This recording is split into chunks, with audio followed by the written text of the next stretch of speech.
Breaking news. ಕರ್ನಾಟಕದ ಅತಿ ದೊಡ್ಡ ಕನ್ಸ್ಟ್ರಕ್ಷನ್ ಕಂಪನಿಯ ಭವಿಷ್ಯ ಅಪಾಯದಲ್ಲಿದೆಯಾ? ಅರಸು ಗ್ರೂಪ್ ಈ ದೊಡ್ಡ ನಷ್ಟದಿಂದ ಹೊರಬರುತ್ತಾ? ಈಗ ಅರಸು ಇಂಡಸ್ಟ್ರೀಸ್ನ ಯಾರು ನೋಡಿಕೊಳ್ತಾರೆ? ಇಂಡಸ್ಟ್ರಿ ಸೀಕ್ರೆಟ್ ತಿಳಿದುಕೊಳ್ಳಲು ನಮ್ಮ ಚಾನೆಲ್ ನೋಡಿ, ಟೆಕ್ ಒನ್ ನ್ಯೂಸ್.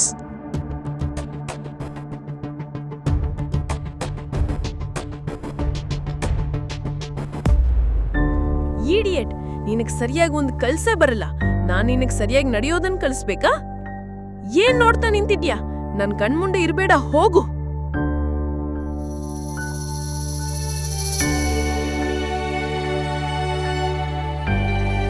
ಇವಳಪ್ಪನಿಗೆ ಅದೇನ್ ಬಂದಿತ್ತೋ ಗೊತ್ತಿಲ್ಲ, ಲೀಲಾ ಜೊತೆ ನಿನ್ ಮದ್ವೆ ಮಾಡ್ಸಿದ್ರು. ಇದೇ ಅವಳ ದೌರ್ಭಾಗ್ಯ.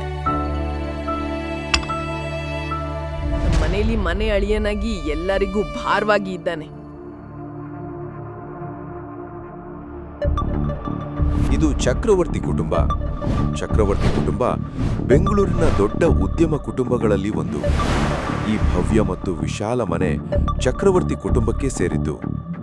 ಎಷ್ಟೋ ಕೂಡು ಕುಟುಂಬಗಳಂತೆ ಇಲ್ಲಿ ಇರುವ ಪ್ರೀತಿ ಸಹ ನಿಜವಲ್ಲ, ಕೇವಲ ತೋರಿಕೆ ಮಾತ್ರ. ಪ್ರತಿದಿನ ಬೆಳಿಗ್ಗೆ ಎಲ್ಲ ಗಜಿಬಿಜಿ ಅಂತ ಇರುತ್ತೆ, ಶಾಂತಿನೇ ಇರಲ್ಲ. ಮನೆ ಅಳಿಯನನ್ನು ಅವಮಾನ ಮಾಡಲು ಅವನು ತಪ್ಪು ಇಲ್ಲದಿದ್ದರೂ ಎಲ್ಲರೂ ಅವನಿಗೆ ಏನಾದರೂ ಹೇಳುತ್ತಾ ಇದ್ದರು. ಆದರೆ ಅಮೋಘ್ ಯಾವುದಕ್ಕೂ ತಲೆ ಕೆಡಿಸಿಕೊಳ್ಳುತ್ತಿರಲಿಲ್ಲ.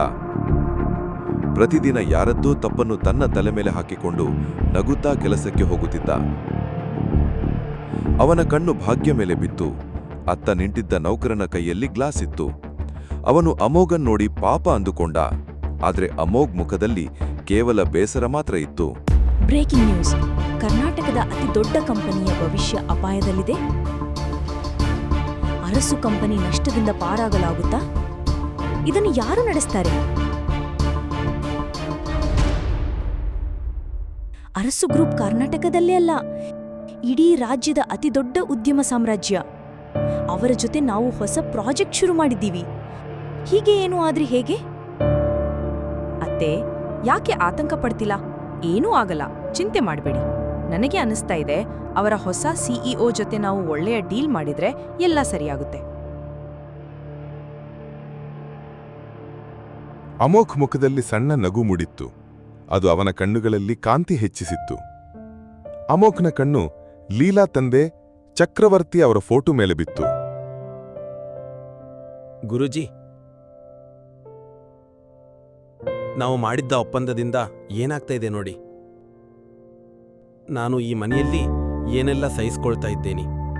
ನೀವು ಈ ಲೋಕ ತ್ಯಜಿಸುವ ಮೊದಲು ಲೀಲಾಳ ಕೈ ನನ್ನ ಕೈ ಕೊಟ್ರಿ.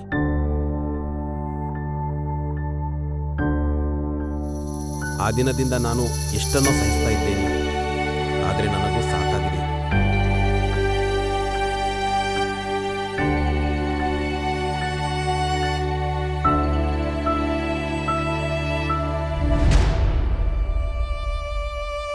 ಹಾಗಾದ್ರೆ ಈಗಲೇ ಡೌನ್ಲೋಡ್ ಮಾಡಿ ಪಾಕೆಟ್ FM ಮತ್ತು ಕೇಳಿ ಅರಸು. ಲಿಂಕ್ ಡಿಸ್ಕ್ರಿಪ್ಷನ್ನಲ್ಲಿ ಇದೆ.